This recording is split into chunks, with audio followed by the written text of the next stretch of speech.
Welcome, everyone, to episode 18 of the StarCraft 2 Weekly Whine Live. I'm your host, Ace, and today I'm joined by two very special guests, Lorimbo and Elazer. Say hello to everyone. Hello, hello. Hello, everybody. You guys have a stream or YouTube you guys want to plug? Feel free. There's no plugs here. Okay. Go watch Miko stream, actually. Go watch Miko stream, it's good. It's good content. Rage bait him. He likes it. Okay, I will do a shameless plug, why not? Yeah, so follow me on the Elazer Twitch channel. I'm streaming especially a lot of Zero Space recently. But if they do a good StarCraft patch, I will probably be streaming StarCraft again. So we'll see. Glad to hear that. All right.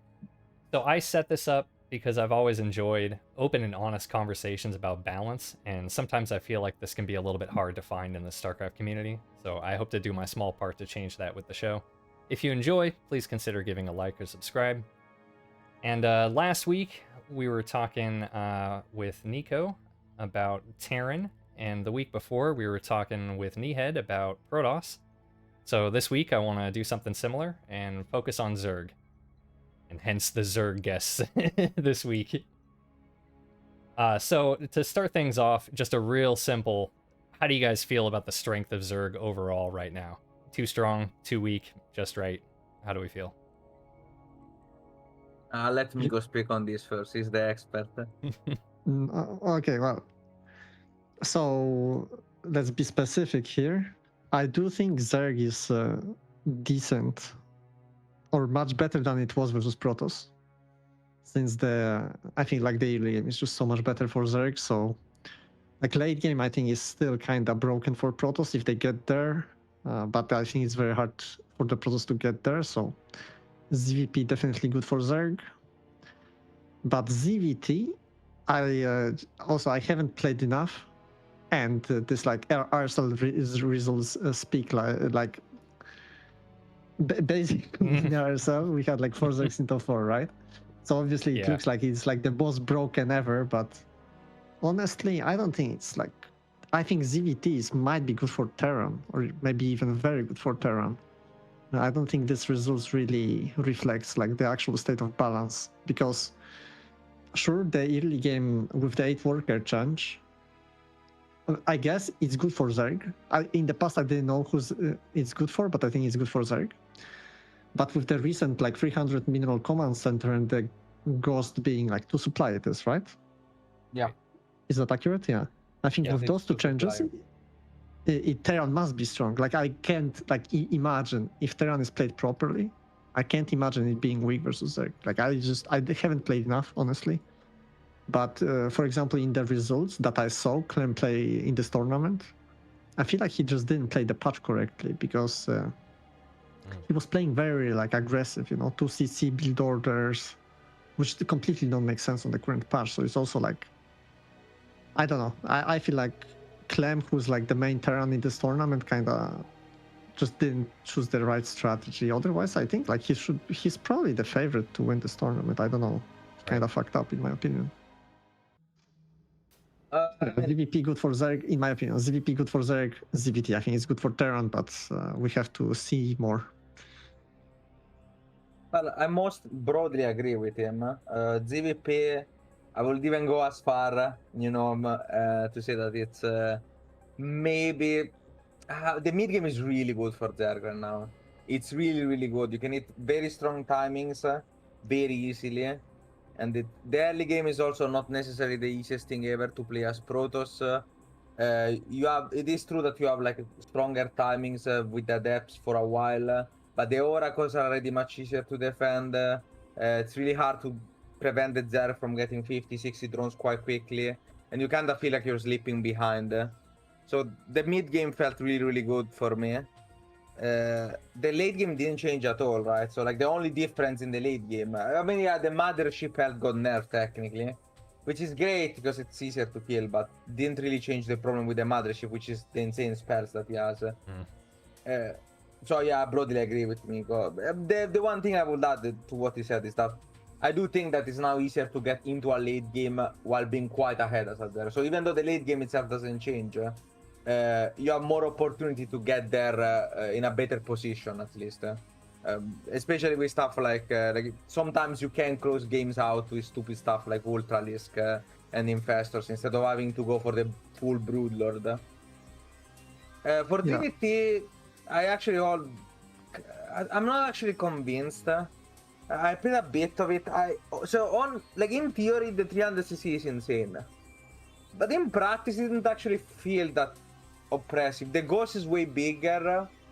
The early game is free for Terran, honestly. I completely disagree here with Nico. It's better for Zerg in the sense that you have better economy, but there's also nothing you can do against the Terran. Like the Terran just, both players kind of just do their own thing. Of course, with the way I play the game, I consider that to be a Terran victory. But mileage might vary depending on if you want to end the game before 4 minutes or not. Jokes aside, the mid game is definitely very strong for Zerg once again. That's where like the Larva buff, you can really feel it. So everything pre-Hive felt pretty good. +2/+2, especially with the reduced carapace rushes, reduced carapace cost, the +2/+2 rushes, Limben Hydra, kinda like, I don't want to say it's very annoying to say don't let the Terran get to late game, but trying to punish greedy Terrans, I think that stuff is pretty strong. Once you get to a late game, it's cooked. Like the Ghost is I don't know why we keep changing it to I genuinely don't get it. I don't know why it's 2 supply Ghost every other patch. I feel like every patch in which this Ghost is to supply, it's bad. Like it's so oppressive, and then it's like we just keep going back to it. So it's cooked. Yeah, I agree. What you said about the Ghost, I highly agree with. It's like why it feels like after years, the community was finally in agreement that this version of the Ghost is okay. Like it's not too strong, not too weak, and then immediately we changed it again. It's like, what? We just fixed this. Is it even a StarCraft patch if it doesn't have a Ghost change? Like it's Right? just part of the deal. It's the new bunker build time change. Yeah. Yeah, but like the whole conversation about ZVT is like, in ZVT we always say that it's sad that Terrans are camping, and the camping is like siege tanks, ghosts, planetaries, mass CCs, like all those things you get when you're camping, and they buffed all those things. So obviously we're gonna get more camping, which again, like I kind of understand, because like in the end, if we play perfect StarCraft, like if we try to play as good as possible, we always gonna end up camping, right? Because it's easier to hold a position than attack into a position. So obviously, like if we play good at StarCraft, we're gonna be camping. But I think we should try to buff styles that like offensive styles and nerf this camping style. So maybe there's a point where, like, if we play perfect StarCraft, maybe the perfect play would actually not be camping, If we could somehow achieve that, like, but I would we agree. will never achieve that if you fucking make 300 mineral command centers and you keep buffing Ghosts, which, Ghost is like completely broken if you put it behind siege tanks and planetaries. But if you actually send Ghosts in the middle of the map where it can get surrounded, it's kind of like mediocre unit, honestly. Right. It's not the best. Yeah, completely agree. It's very it costs a lot of money for what it actually does in the battlefield. Yeah. So when you're buffing fucking Ghosts and CCs, like, I don't know if we're gonna see it now. Like in RSL, we saw Clem just keep trying to play aggressive, but I promise you, if we would ever get a big tournament like EWC again, like we're gonna see the best Terrans like Maru, Bian, Clem, everybody are just gonna sit there behind planetaries 100%, like 100%. I would bet all my money on it. Obviously, you're gonna get that. So that's why I'm saying this. Like RSL results, like sure Zerg is doing good, but it's like not very accurate, because I don't think the Terrans even tried, to be honest. I don't know. Yeah. What you said actually in your answer to the first question when you were talking about ZVT and like the 300 mineral CC, like it doesn't quite feel like immediately as strong as you might imagine it to be on paper, and I think a lot of that just has to do with like the time that it takes for an investment to pay off in StarCraft. And that's why, like, when you see Terrans go for the faster third CC and they get away with it, like, then you really start to see the benefit. Like, I'm sure most people have probably seen, gosh, I think this was RSL? I forget. It was Clem versus Cyril cross spawns on Fear and Faith, and Clem was the bottom right spawn, and he went for CC first into a fast third command center, and then battle mech versus Cyril. And it was like, he was ahead in economy the whole game. It looked like there was kind of nothing Cyril could do in a weird way. So it was like, oh, this is interesting. You know, but the question is like, was that just because it's cross spawn? You know, he got away with the CC first, right? But I mean, my guess is builds will get optimized, is really what I'm trying to say. 4-player maps will always have a higher degree of full gambling. Like, I mean, in this particular case, I'm not actually even convinced that CC first is full gambling. I suspect you can actually just hold everything, even with CC first. But the thing is that on maps like that is definitely a good strategy. You just go CC first. Your opponent can never ever even think of punishing, because if you open anything aggressive and you don't get the scout first try, you're just behind. Like, you just put yourself behind for no reason.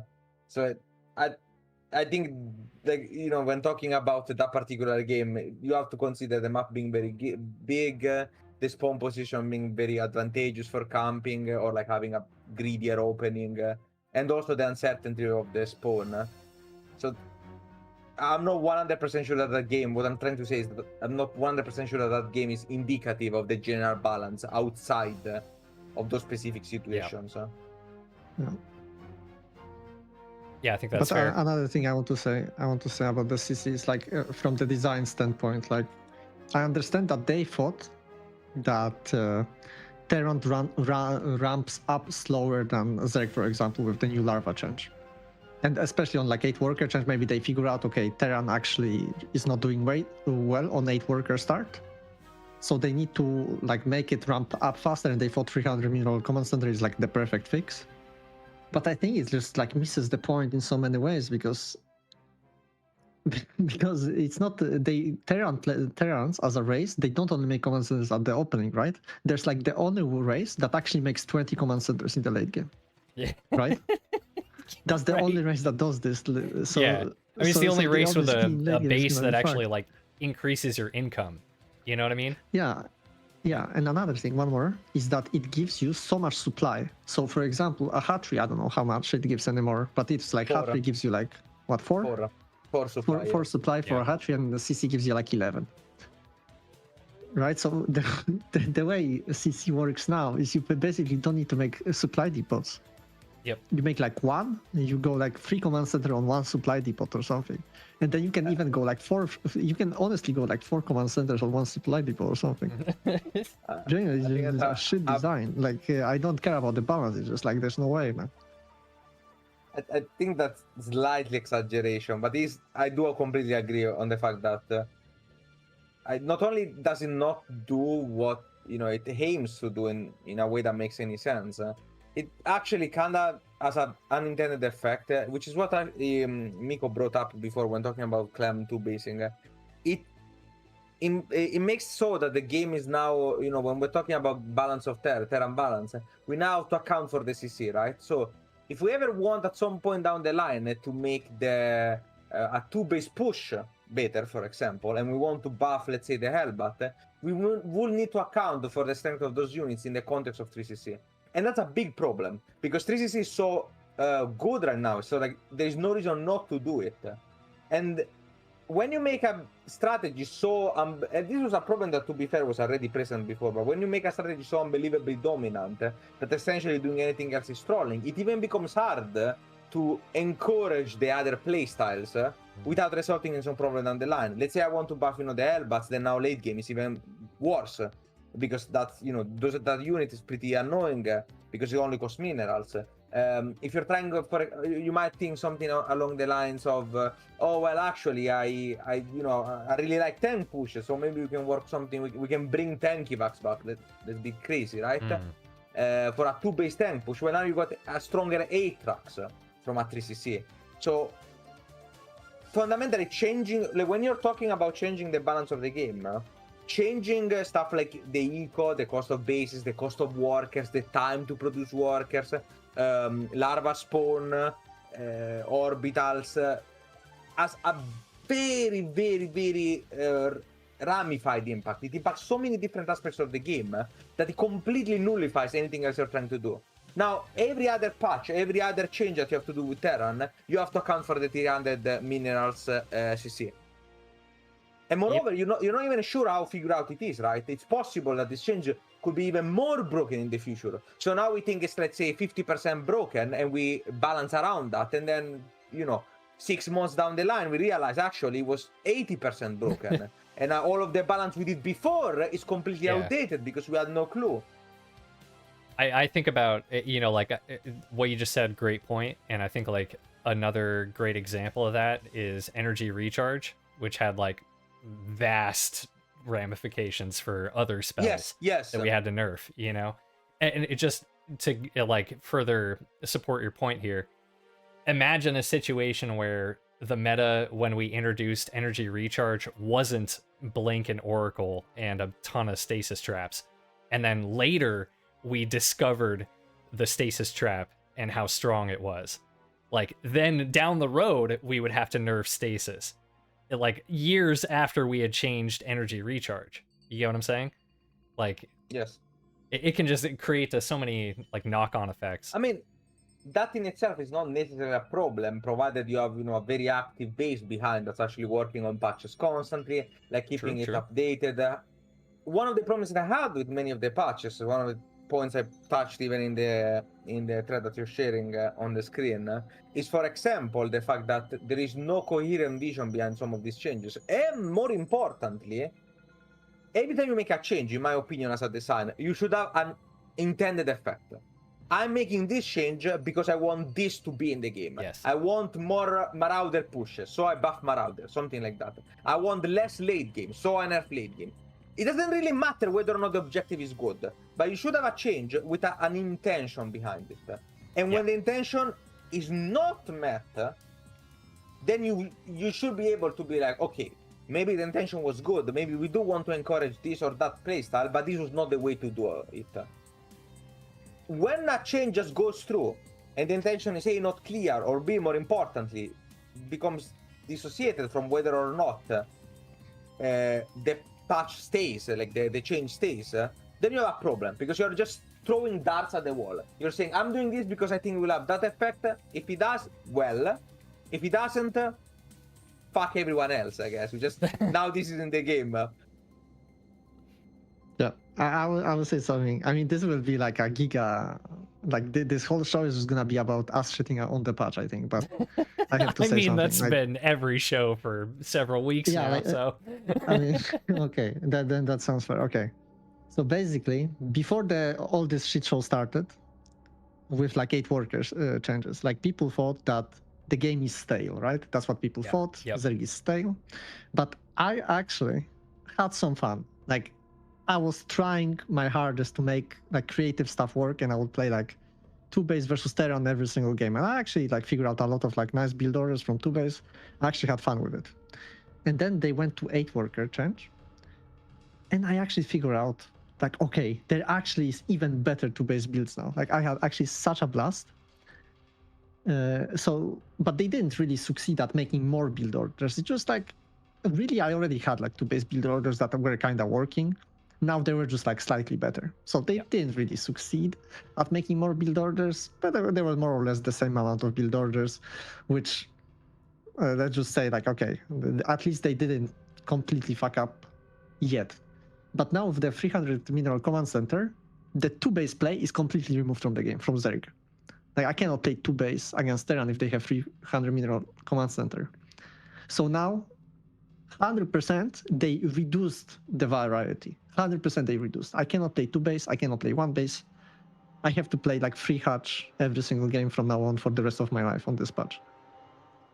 And I don't even know what am I supposed to play on this 3 hatch, to be honest. Am I supposed to play like, I don't know, Hydra in Bane, I guess, every game? because I don't think mutaling ban is gonna be viable. Like, so basically the variety just dropped to 0 on the current version of the patch.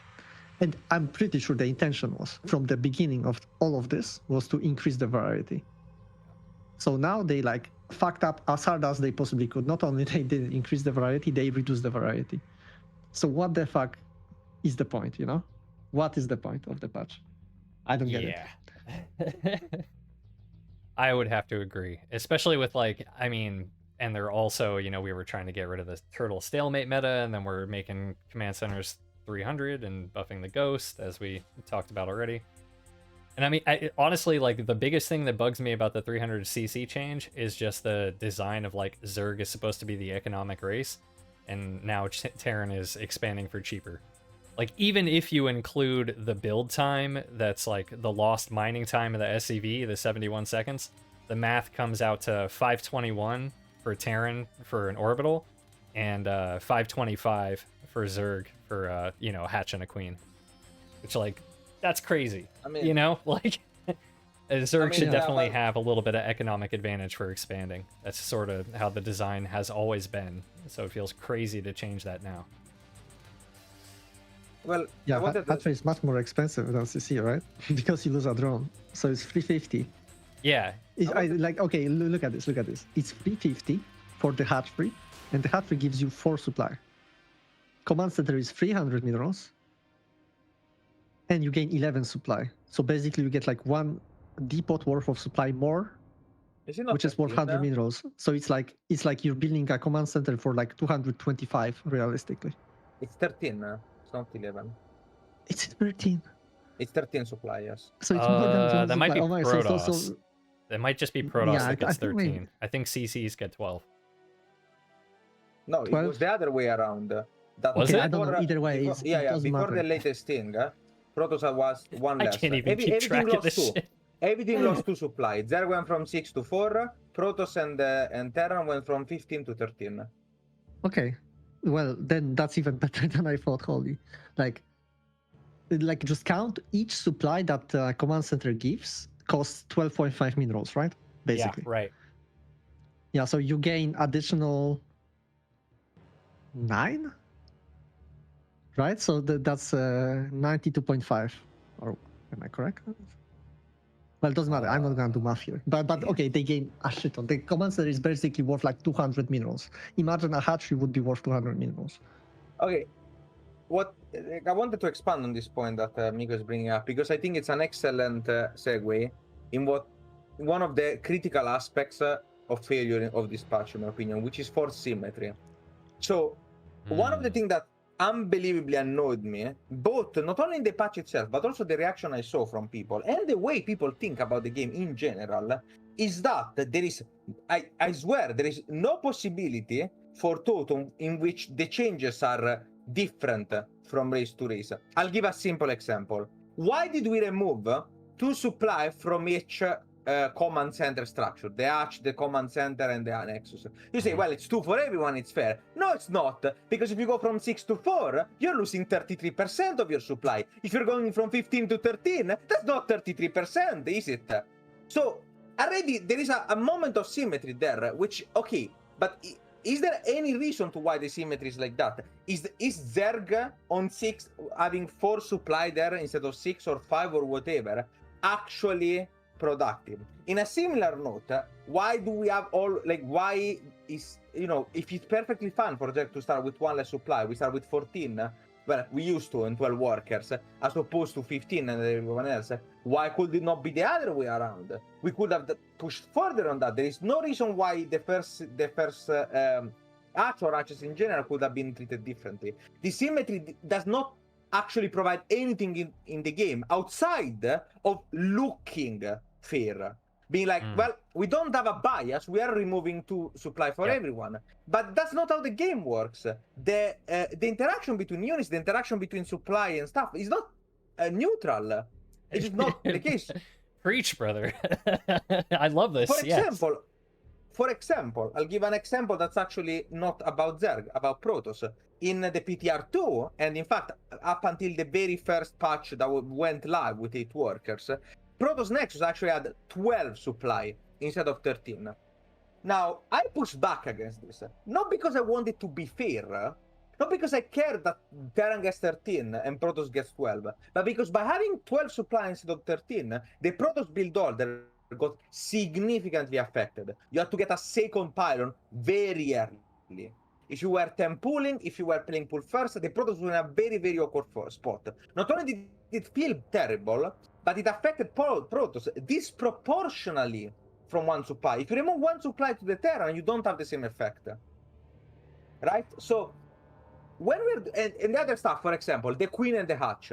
Oh, the Queen and the Hatch original cost change, you know, the Queen went to 175 and the Hatch went to 275, were done together.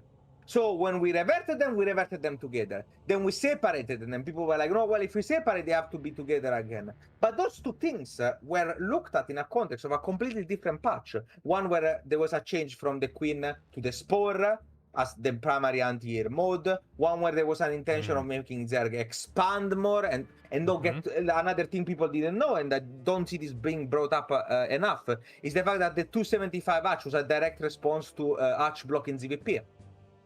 That's one thing that I just don't hear. Hatch block in ZVP was very annoying, very abusive meta. People did not like it. One of the intended effects of making the hatchery cheaper is to make hatch block slightly weaker by letting you have a slightly cleaner early game. You know, and when you see in the context of that, now we are in a game mode where you can hatch block every game, and in fact there is no reason to not hatch block. You're just shooting yourself in the foot. Yep. So this I really have the impression sometimes that there is almost like fear of critique, as in we cannot change this thing without changing the equivalent for other races, because then people will accuse us of bias or being to Zerg favor or to Protoss favored. So we have to, be completely symmetrical. Remove 2 from everyone. Everyone starts with the same amount of worker and everyone gets the same. No, we buffed Zerg economy, so now we have to buff Terran economy. Maybe we have to buff Protoss economy too. But why? Why are these things equivalent? Yeah, it's like very shit level design in my opinion. Like, why couldn't they do something else for Terran? Why 300 mineral CC? Like, I just don't get it. Like, who comes up with these ideas, Like, who comes up with 300 mineral commands? I just can't, man. I just can't fucking believe this. Funnily enough, for example, with a 300 CC mineral, if your objective was, okay, Terran falls behind too much in the early eco department, you know what one could have done? It could have sped up the amount of time it takes to get an SCV. I'm not even joking, because that is useless in the late game. That doesn't actually affect the late game, because you don't want to produce SCVs in the late game. And if you could, I'm sure there would be a number at which you could work out to be equivalent to the 300cc minerals. Same amount of SCVs at the same time, but you don't have the broken command center. Like, I'm not saying that this would necessarily be a good change. I'm just offering, like, saying out the same problem. If your intent was, I want to have more SCV early on because Terrans are struggling, they're falling behind, there were a number of ways of going about it that didn't result in having 15 CCs in the late game that just spam orbitals or spam scans. Especially when it was already well known that, CC not costing supply and in fact generating supply through the use of Mule, which lets you free more supply for your army, or having infinite scans, was already an aspect of the game that was considered to be, I don't want to say problematic, but at the very least debatable in terms of enjoyment, even for the Terrans. Yeah, I love your whole rant right there. I mean, I've talked about on the show like a number of times. We've had discussions about how like it feels like a lot of the things that we're doing in these patches are kind of homogenizing the races and making them feel the same. Like, the warp gate change is another great example of this, where it's like, Protoss having warp gate was always like a difficult to balance mechanic, but it was always kind of part of Protoss. And now we're trying to basically remove that with the warp gate tax and encourage them to use gateway production instead, which just ends up making them feel more like Terran. You know what I mean? And it's like, you can debate about whether this is a good change or not, right? But the pattern is that, across the board, it feels like the races are becoming more similar. And that drives me crazy, because it's like, one of the main draws of StarCraft or any Blizzard RTS is that the races are asymmetrical. You know, like that's the thing that made StarCraft so successful after Warcraft 2. Because Warcraft 2, the races were just different skins of the same race. Orcs and humans were exactly the same. You know? So StarCraft came out and it was like this great RTS with asymmetrical races. Like that's StarCraft's thing. Like we need to have asymmetric design in StarCraft. It's kind of one of the main draws of the game. All right, Yep, I agree. If we are ready to move on, I do have a couple more questions here. Yeah. Actually, I have to change my headphones really quick. I'm hoping this doesn't mess up the audio because sometimes this does. So I was waiting for a good place to do that, and I'm going to do that right now.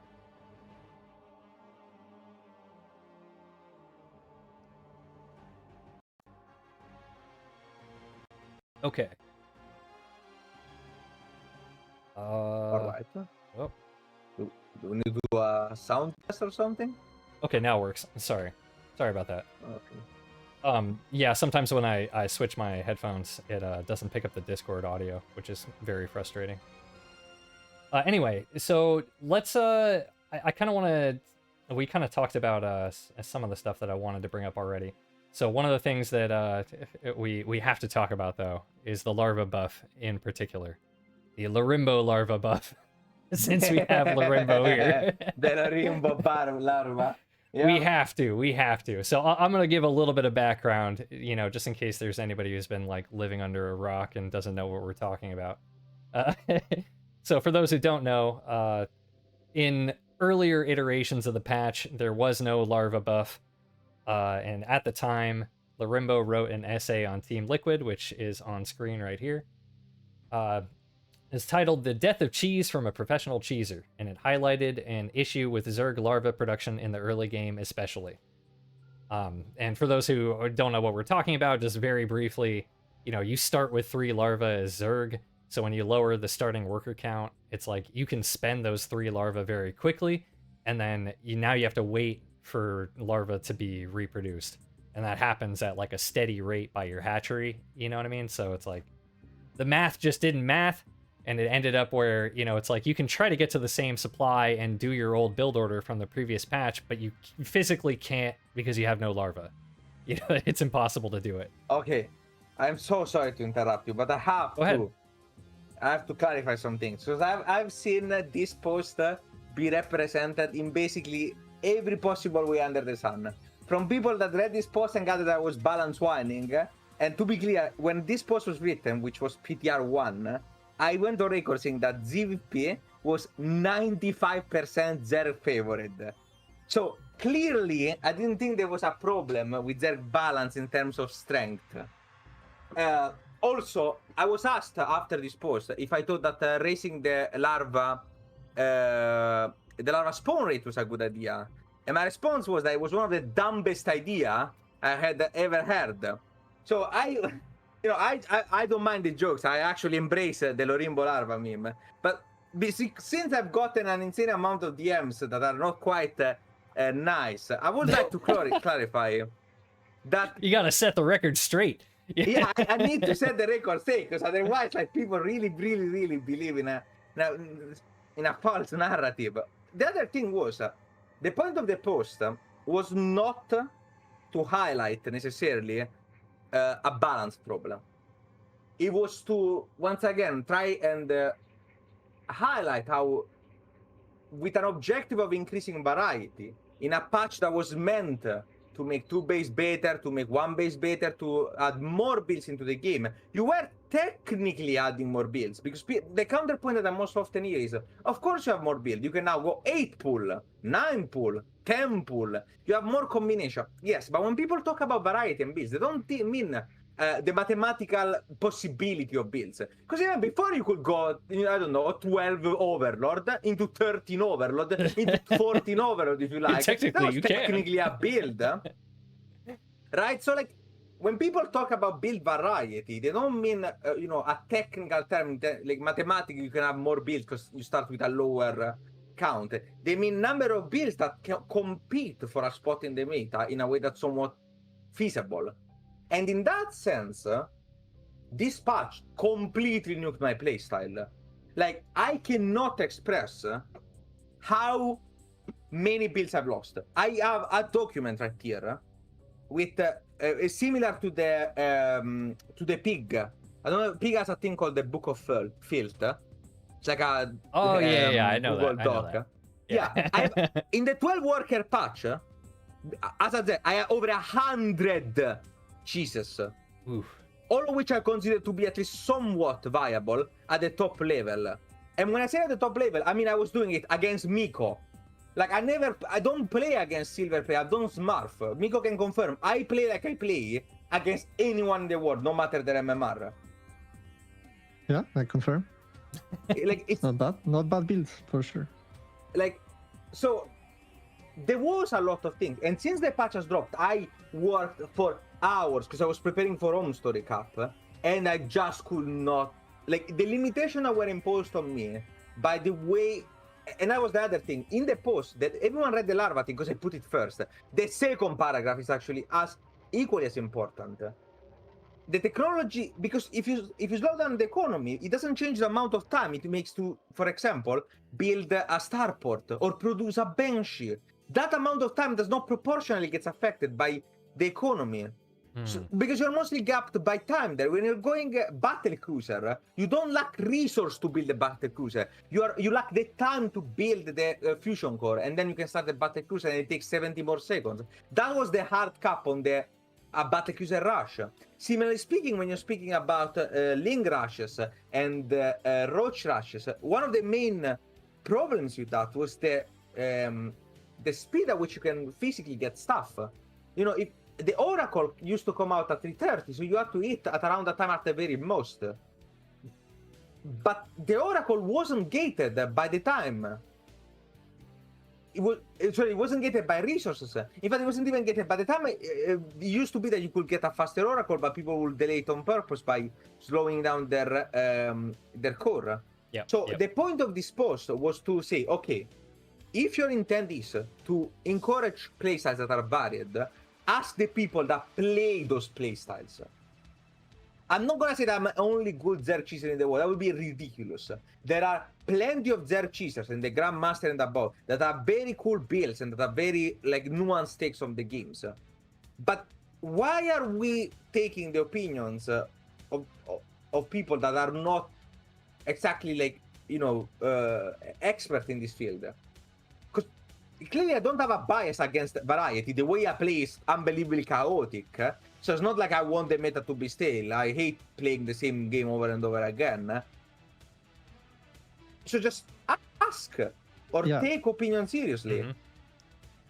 Actually, I'm not sure if this was you, actually, because I do remember hearing a lot of people, or a couple of people, talking about like a better solution than increasing the larva production rate overall would have been to just like give the starting hatchery like a starting larva, like starting with 6 larvae or something like that. Sorry, that doesn't change anything.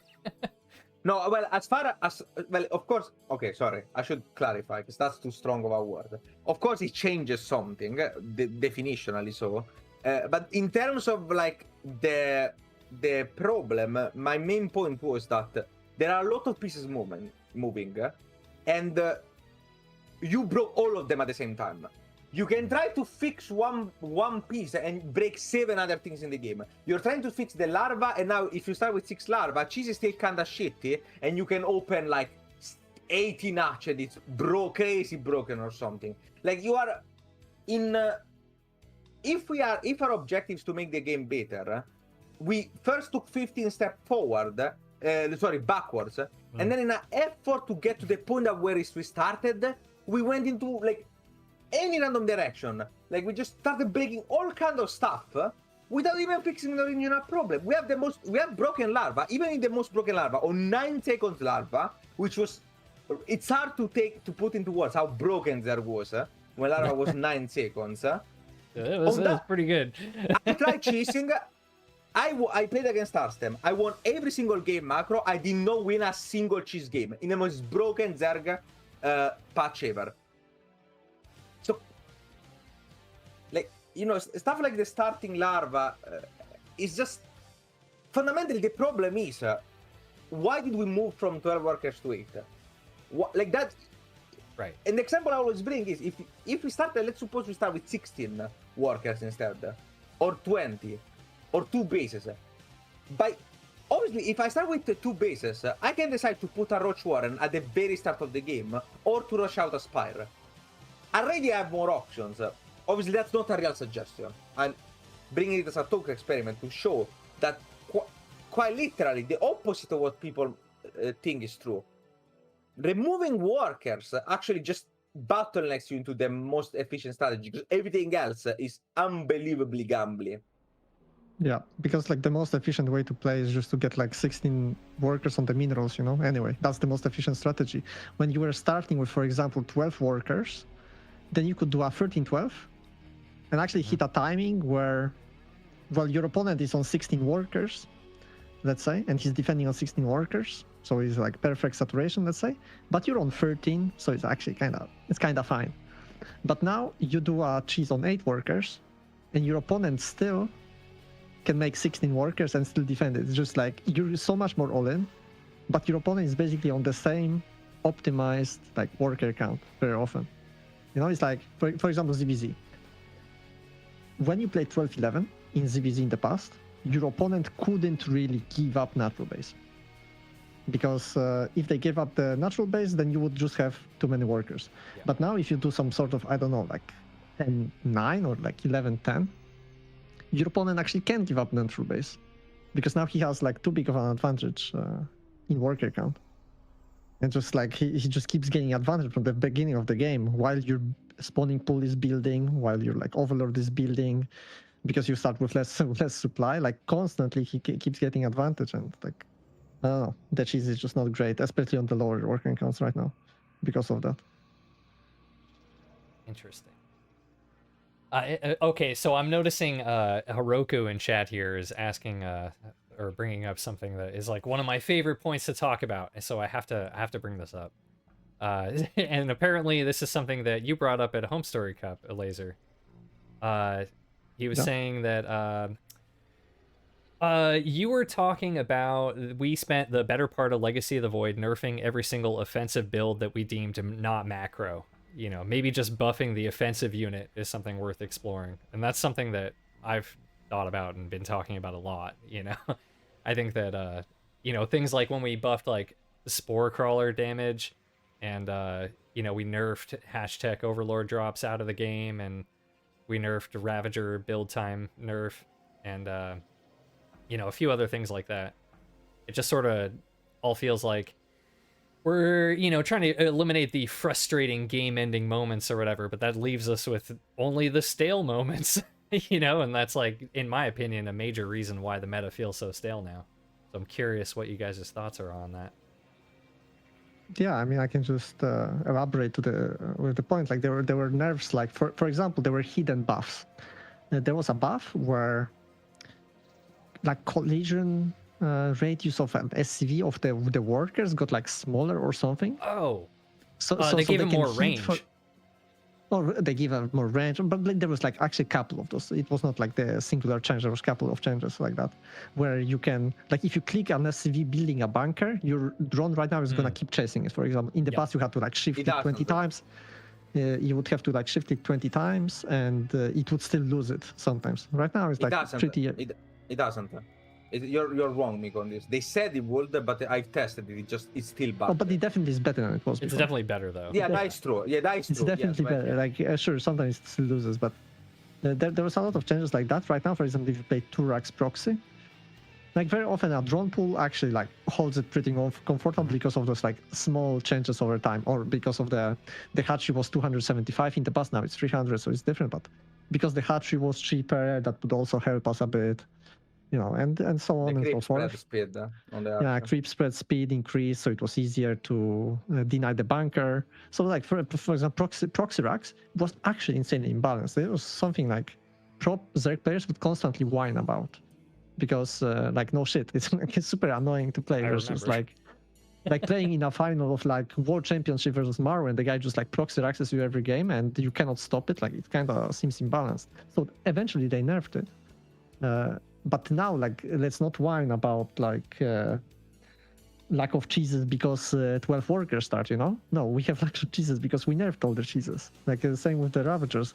I remember I was playing Proxy Hatch versus Terran so much. There was metas in the most important tournaments of my life. I would play Proxy Hatch versus Terran just to like mix it up. I thought it's a good strategy. There were so many variations. The top players would do Proxy Hatch, but eventually, you know, they just fucking nerf Ravager build time, and it's over. Like just like that, one day, and already the builds were not that great even before the Ravager nerf. So there were like one time, sometimes you can use it, but like eventually they just nerfed the Ravager build time, and just nobody else proxy hatches ever again, you know, just like that. Okay. Now, okay, but on top level, okay. Okay. Now like, nobody has a proxy hatch. It's so rare. It's so rare though. Sometimes they do it, but in the past it was like something that's like reasonable for anybody to do. Like Serral could do it, I could do it. Yeah. Like any top, like Rogue would do it, Dark would do it, and like every top Zerg would do it just to mix it up. These days, like you will never see, I don't know, Serral do proxy hatch. Like it's just not gonna happen. Well, one thing I wanted to bring up actually regarding this is how, once again, I'm convinced that there is the public perception really shapes these changes. There is a very weird way that people approach thinking about the game in terms of aggression. If a Terran does a very well executed all-in, that's great. Wow, look at insane macro. If I'm playing if I'm Clem playing very aggressive in the mid game, I'm being praised for that. If Miko plays a Queen Walk, it's a dirty all-in. True, by the way. That's so fucking true. It's totally true. So, like, if Miko Queen Walks, he's a noob stone. Oh, wow, so boosted. He's Queen Walking. If I'm playing two base tank all-in, that's actually very skilled. How does this work? When Parting was doing the Soul thing, which was completely busted, unbelievably broken build, oh, that game, we won Parting back. Oh my god, that was so cool. If the Ravager is too strong, oh no, it's too easy, my diamond opponent can do it. Those, like, we as a community, we'll put myself into it, why not, have a very duplicitous relationship. I also wrote this in the post, with cheese and aggression. We want to see it, but also simultaneously we want it to not be viable when it's against us. Oh, the opponent that cheeses is a noob. But when, my favorite player does it, oh, it's so creative. Right. Oh, that's so cool. It's... And also, what even is a cheese? At this point, I don't even know. A cheese is whatever my opponent doesn't like. I don't like. Right. When I was, when I brought up into the meta, and this actually was played by pro players quite a bit, the macro proxy hatch, that was spammed by Raynor, was played by Lambo, was played by Fianta, Shiton. Is that a cheese? Because there is a proxy hatch? Because that was a macro build. There was no intention there to actually kill the Terran in no way, shape, or form. It was the equivalent of hatch blocking in ZVP. Right. So, and people still call that a cheese, and they say, oh, it's a macro cheese. At some point down the line, we just started like having a bunch of definition for these things that are completely devoid of reality. When I like it, it's aggressive pressure. When I don't like it, it's a dirty cheese. And this was, this was fun when it was like limited to the fucking Blizzard forums or whatever, and people just, wrote balance one, okay, sure, who cares? But the moment this actually became like so ingrained into the culture that for Zerg, the act of macro in itself is the way to play, and anything else is some kind of deviance. As like almost carries, I don't want to oversell it, but it almost carries a moral value. Like, cheesers are not just players that enjoy the game in a different way. The amount of times that people ask me or are convinced, oh, you play cheese because you actively enjoy ruining the game for everyone else. That's... Cannon, let's bring the most abusive cheese ever known to mankind, Cannon Rush. Every top Cannon Rush has a blast playing Cannon Rush. Bonan loves Cannon Rushing. He genuinely has fun playing it. Now, I understand if other people don't understand that or don't like Cannon Rush. Completely fair. But this thinking that, oh, Cannon Rush is bad because actually you are doing it to ruin my fun, But something like Turtle Skytos or Turtle Mech, no, those are fine because they are macro. So once again, it's very duplicitous. Is the problem that these styles are not fun for the opponent? Because I can think of a lot of different styles that are not fun, that have nothing to do with cheese. I hate playing against fucking Skytos. Nobody likes playing against Skytos. So it's Skytos, but why do you not see the same moral, no, I don't want to say more, but almost the same value proposition that you see for cheese? I see it. I see it exactly that way, To me, a guy that's cannon rushing is the same as the guy playing mech, It's the same. Yeah, but you hate both of them. Like they're both dirty. Yeah. Yeah. Okay, but do you see a guy cannon rushing and me as the same? Can you say it again? Do you see a guy cannon rushing and me proxy hatching as the same? Yeah. Exactly Okay, that's good. Okay, at least you're coherent. At least even because sure, I'm fine with that. Like if you take all of it, it's a personal opinion, but at least be coherent about it. Yeah, but at the same time, I don't call it cheese. Like to me, like I don't know. I stopped considering this stuff this way a long time ago already. Like Yeah, to me, same, every same. strat is like viable strat. Every strat is good. I remember like playing versus Bly back in the day, and Bly would like actually school me a little bit, because he would like play crazy stuff every time, and I would actually snap at him sometimes. I would type to him like, "Why do you play like this? Like what's the point?"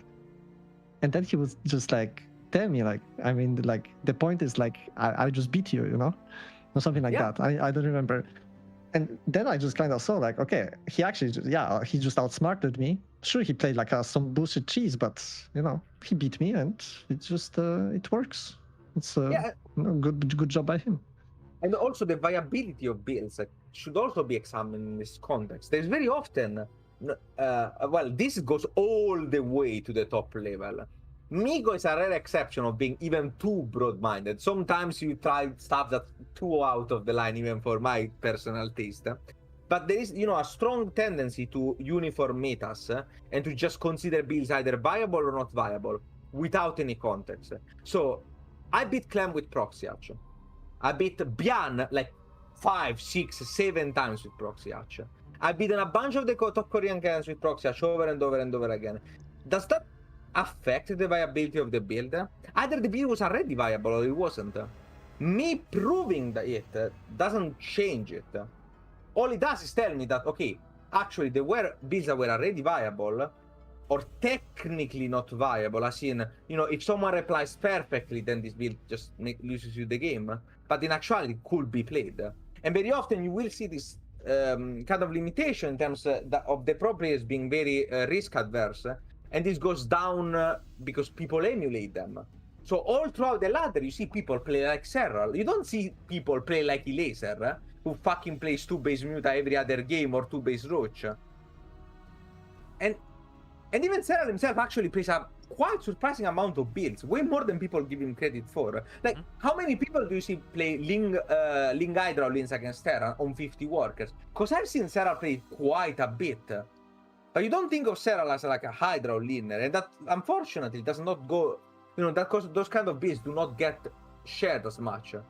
And this influences the perspective that people have on the game. The game is stale. No, you make your own game stale because you refuse to accept the simple truth that you can genuinely play whatever the fuck you want in this game. Especially on the world. You could get Grandmaster with the most stupid builds you have ever thought of. Builds that were so unbelievably bad, it's crazy. But you don't see people say, oh no, I have to play like this, I have to play like that because I saw it elsewhere. And then I have to slightly disagree with what you're saying a little bit. Because, like, I totally agree that, like, what you're saying is, for the most part, broadly true. Because, we talked about this earlier. Like, you can, I remember somebody years ago did, like, a slow Ling to GM, got, like, video as a joke or something like that. Like, you can do pretty much anything to a high level if, you practice it and you're good at it, right? You can take your own approach. But as far as, like, the conversation about, what does the meta look like?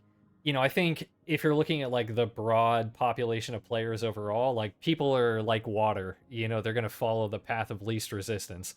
So, people are going to follow the meta builds for a reason, usually because they're reliable and strong and, usually a little bit easier to play than something that's harder. I don't have a problem with people following the meta builds. If you enjoy playing like that, more power to you. I encourage you, actually, like, it's great. But you should play what's fun. You're fucking playing a video game.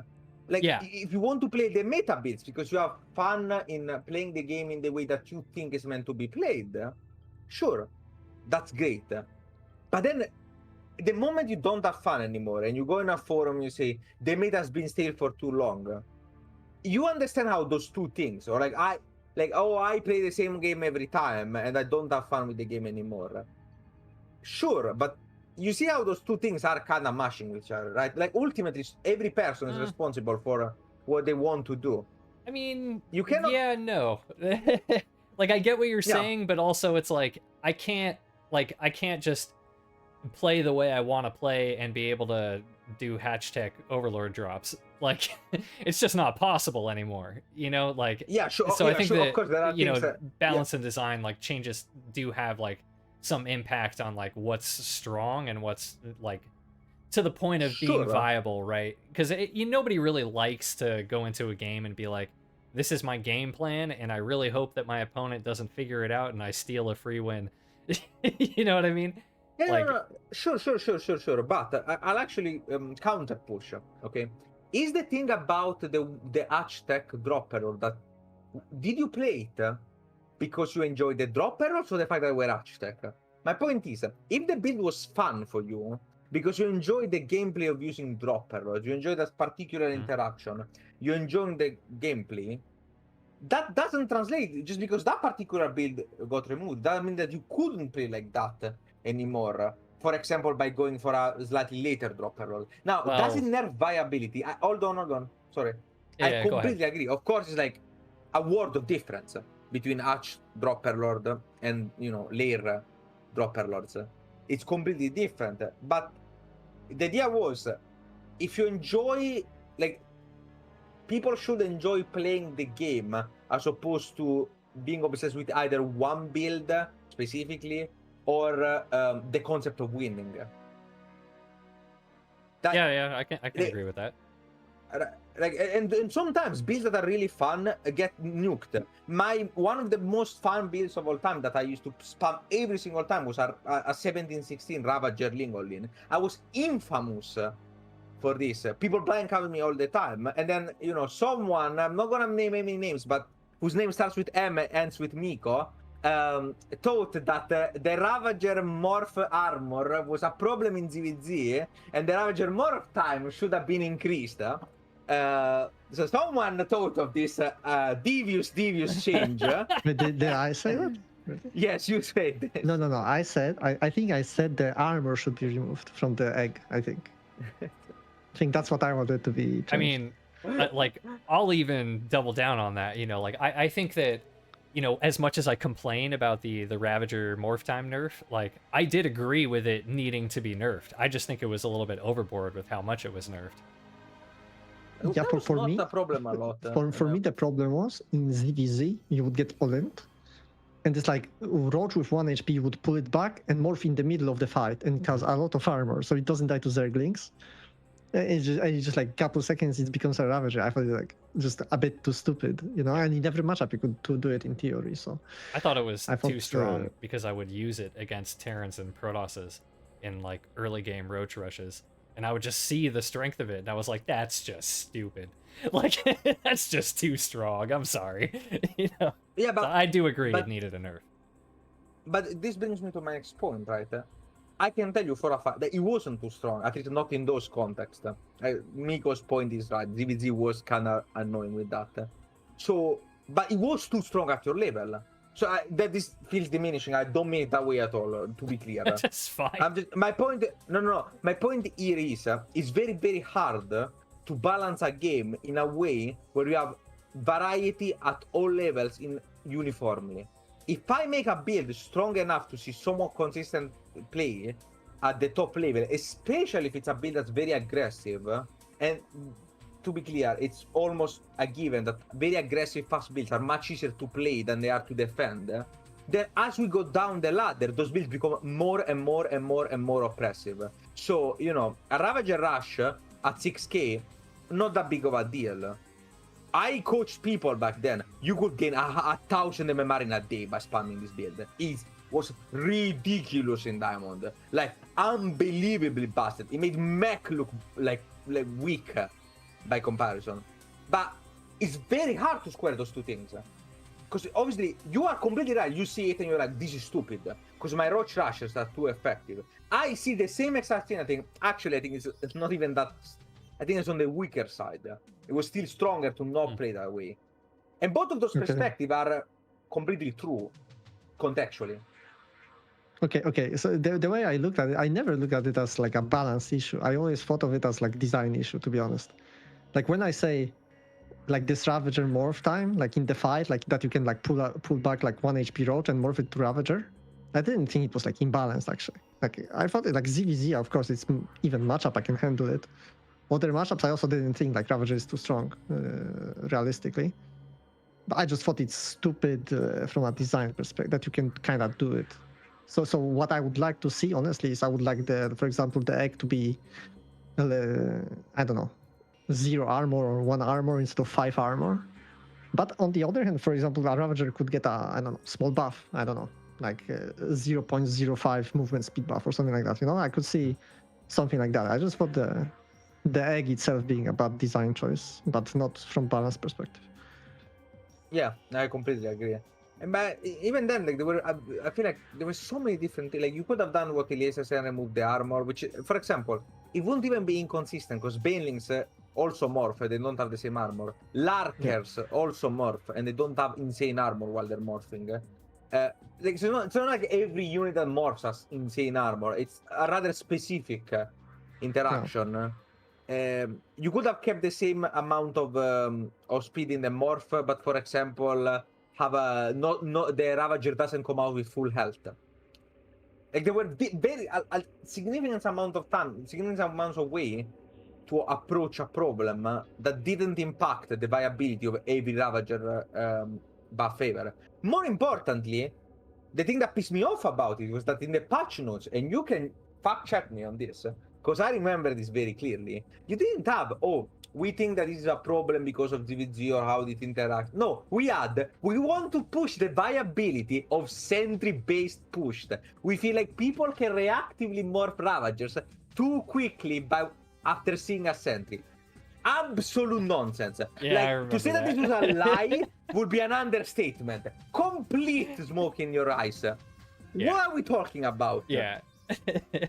I actually remember that too. Now that you said that, I was like, "Oh yeah, that was the most insane thing," because it wasn't even in the meta at all. So it's like, what are you talking about? Like, nobody even does that build.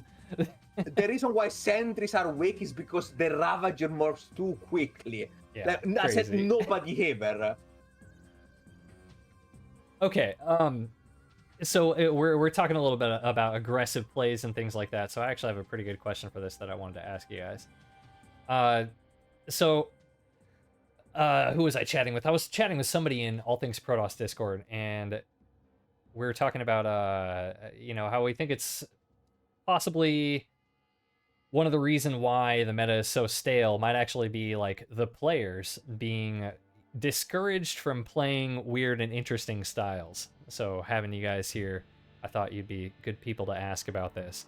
Like, I'm asking, like, are we just filtering out, like, all the interesting players, like Haas and Gumiho, with all the constant changes? Because in my mind, like, the more niche, weird styles tend to be more affected by patches, rather than, like, if you're, like, just a straight bio player, not very many patches are going to affect your bio play that much, right? But, like, if you're Gumiho, when the Cyclone changes, that's going to change your style pretty significantly, right? Do you think that has an effect, like, long term? Sorry, go ahead. No, I said I swear Gumio's bio was always way better than his mech. I'm convinced of this. He shoots himself in the foot by playing like that. Yes. He actually has really strong A-track. His bio is really good, in my opinion. Way better than people think. Every time I see him play Bio, it's like fucking crazy. I remember watching him at Home Story Cup. He's cracked. No, yes and no, in the sense that it once again goes into the topic we were talking about before, right? Like, is Gumio playing Cyclone something that people enjoy? Yes. Is my opponent playing Cyclone something that I can handle without throwing a tantrum? You know, yeah, a lot of people struggled with that. Yeah. So at some point down the line, and you know, I don't want to, okay, I will say something slightly controversial. Migo can contradict me. I do feel like pro players, and the balance counts by virtue of its construction. It's not nobody's fault in particular. Could only ever end up failing, because when you have a democracy of people that are incentivized to keep the game stable, you cannot possibly have interesting change. Yeah. There is. And also, more importantly, you fall into the symmetry problem. Let's say, hypothetically speaking, that Protoss is too weak, right? You, as a designer, you need to fix this problem. We think that, or as a balancer, we think Protoss is too weak and it's unfun. Well, you know, ideally, you would like to buff Protoss in some way, maybe encourage some. You can do that. If we buff Protoss, we have to buff Terran. Yep. If we have Terran, we have to buff Zerg. Okay, but we're back where we started. Did we actually fucking solve the problem? No, we get 3 random buffs. And that's how you get fucking stuff like random sentry buffs. Movement speed on sentries. This should encourage sentry-based aggression. Energy recharge or surveillance mode on the observer. If I had a nickel... If I had a nickel for every time I've seen a change justified with wanting to encourage sentry or lanes, I would have at least 3 nickels. Which is weird that this. I still haven't seen this fucking sentry or lanes. Still haven't seen them be. Even on the current patch, right? Even on the current patch with Ravager breaking force fields into bios and Ravagers morphing for a long time, we still don't. I mean, we tried. Some people tried some sentry push, it still doesn't work. Yeah. You know what we do see? We see Colossi sentry camping. Yeah, the original the Wings of Liberty death ball. So it's like something that nobody wanted, and as far as I know, at least, the people that have played the game back then remember with great dread. So it's like, what are we even doing? And in these terms, like in some ways, I do kind of agree in a very weird way with the design philosophy of, okay, fuck this. I, the designer, who I'm not a pro player, will only listen to the pro player up to a point, because if you listen to every person, you just get the same game over and over again. So I kind of get the point of that thinking. I even agree with it to a point. But you have to also have a moment where you're like self-conscious about, like, how qualified am I to do this? Do I understand the game? And if I do I understand the game in the complexity of the stuff that I want to treat? Because as we said before, as you pointed this, the players that play in those unique styles, they are niche. It requires knowledge that's niche, that's not held by a lot of people. When I have to teach someone how to proxy hatch, it takes quite a while. There's a lot of surprisingly deep nuance there. It's a very niche skill set. If Bonan has to teach someone to cannon rush, it will take him forever, because the amount of things that he knows by playing 10,000 games of cannon rush is something that's not deeply, they're not shared. It's not knowledge commonly shared by other people, even players that are better than Bonan. In fact, I want to destroy a myth right here and there. Okay, pro players are terrible at holding cheesers and don't understand cheese. I'll say it right here. This thing about pro players being pro players because they're good about cheese is a silver copium or pro players' ego self-boosting. It is not true. In fact, it is significantly easier to cheese pro players than it is to cheese the average 5k. I'm sorry. It's just true. It's just true. I think that's copium. You see? No, it's like because we don't blind counter, we test ourselves always. Like if you play, if I find a 5k Zerg play on ladder, of course I know I can play like Gaspul Hatch and just kill him. Like it's so easy, it's so fucking easy. But I specifically go Hatch first. I play greedy version of Hatch first, and see if I can hold. Like because I know he's gonna cheese me. It's a 5k Zerg, you know. Like I know I'm gonna get cheesed. I just want to see if I can hold, and then usually you don't. But Or But like very often you don't don't- fold because it's on like wild shit, but you know.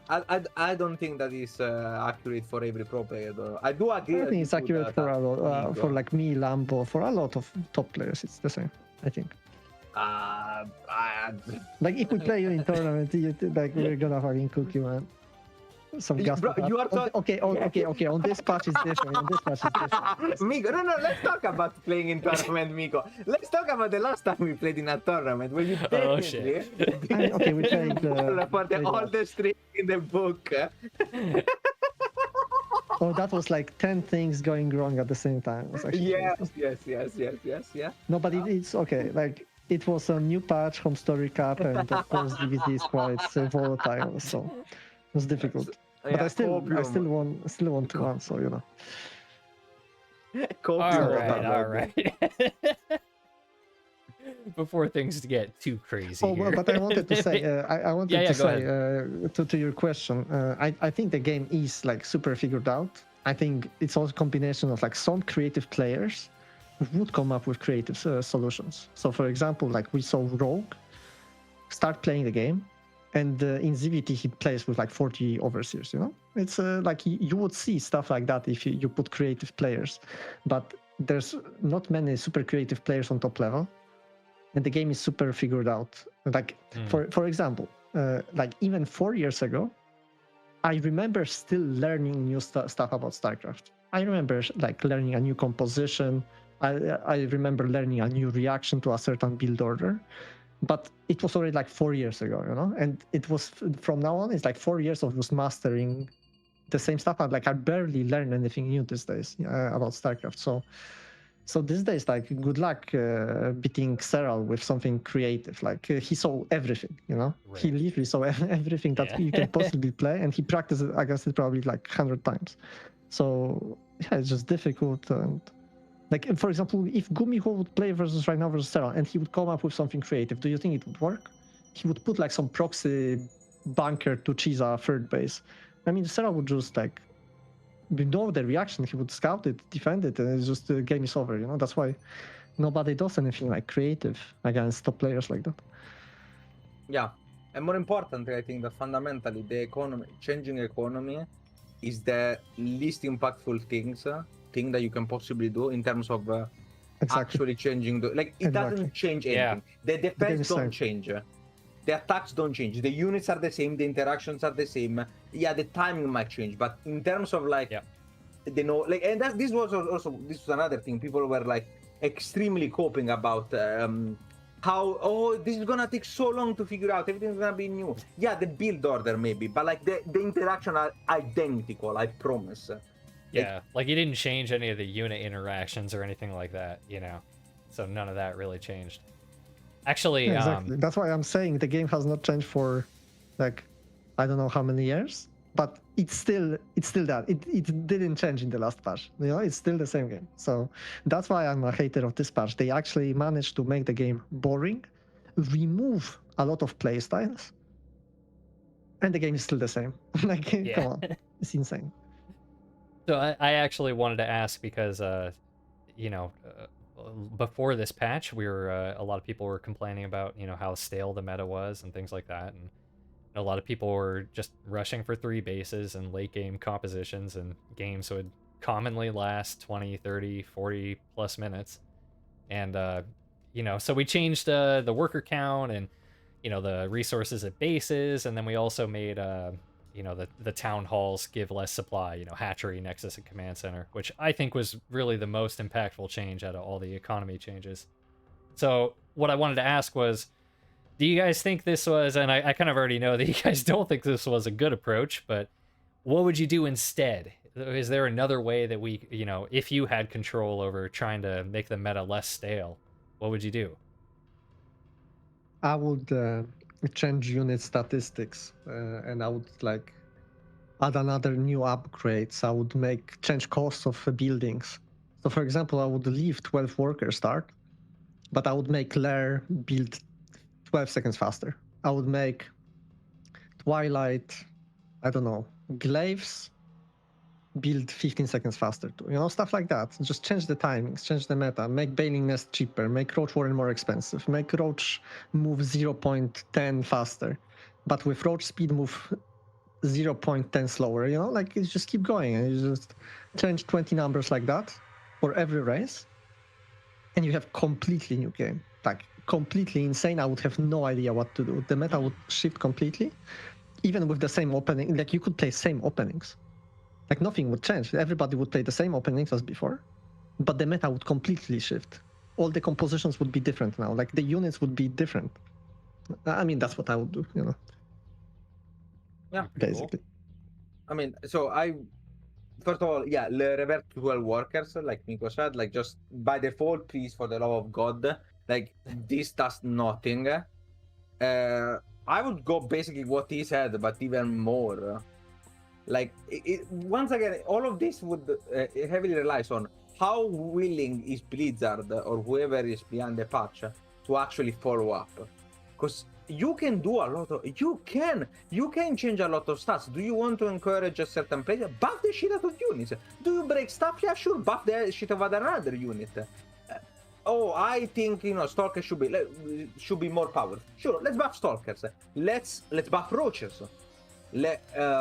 And you're like, oh, but that's crazy because that ruins the meta, makes it for super oppressive. It is possible that actually makes the game super boring for a patch, because like, oh, Roaches are way too strong, anything else is trolling, we all play Roaches, all the same build. Sure. But then if you follow up, you can easily solve such a problem. You can completely revamp late game. Brood or deal extra damage to structures. You like swarm like patches are like, a lot of changes are completely fucking insane, but they're interesting at least. Like the supply, the supply of the swarmos is 2 instead of 3. That's an insane change. Like I read it, I'm like, okay, that's fucking crazy. Like you went out of your mind. And some of these, to be clear, are completely busted. They're completely busted. But if you make enough busted changes to the game, like, is it really more busted than the Nidus that was in the game for a year and a half? The Invincible Nidus? The Invincible one.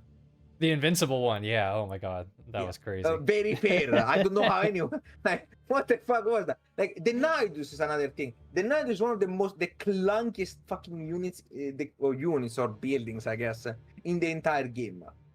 Drop pillars are clunky as fuck. They feel terrible to play. I agree, yeah. Mm-hmm. Like, there's a bunch of random stuff in the game. Like, Vipers are unbelievably powerful and also the worst spellcaster in the game in terms of fun. The energy mechanic that makes them very unique also makes them unbelievably annoying. But that's a very personal opinion, to be fair. A lot of people like Vipers. But I'm just giving examples of what stuff I will change for Zerg. On the mech side, like it's been a million times that people are like, oh, I want to play this mech composition, that mech composition. Buff mech and then nerf the shit out of it. I don't care. Buff mech and buff Swarmos, and now we get, you're spamming Cyclones and spamming Swarmos. The game gets stale. Nerf. Another thing, nerf buildings for the love of God. Like why also buff spine? Like why my spine are shit? Because ZVZ spine rushes were too powerful, so we could never ever buff spines. And they were the worst static defense in the game. That forced, their players to actually be on the map with multiple control groups. Because static defense sucks. Why? And in general, static defense, and like static defense is nerfed, is meant to be nerfed by upgrades. As you get more and more upgrades, our cannon becomes less and less effective against links. And that is a great way of balancing it until you realize that if I have a storm, there is no amount of links that breaks a position. And the moment you start saying it, you realize, okay, no, actually, static defense doesn't actually work in the game in the way that we intend it to be. It doesn't actually solve the problem that we wanted it to solve. It doesn't actually get used to defend all lanes. It gets used to camp. So instead of making a planetary to just keep our fort safe. We just spam planetaries instead of making cannons because I scouted on all-in and I don't have enough production, so I compensate with cannon. We just default make cannons, batteries, and fucking 5 gates to wall off every third.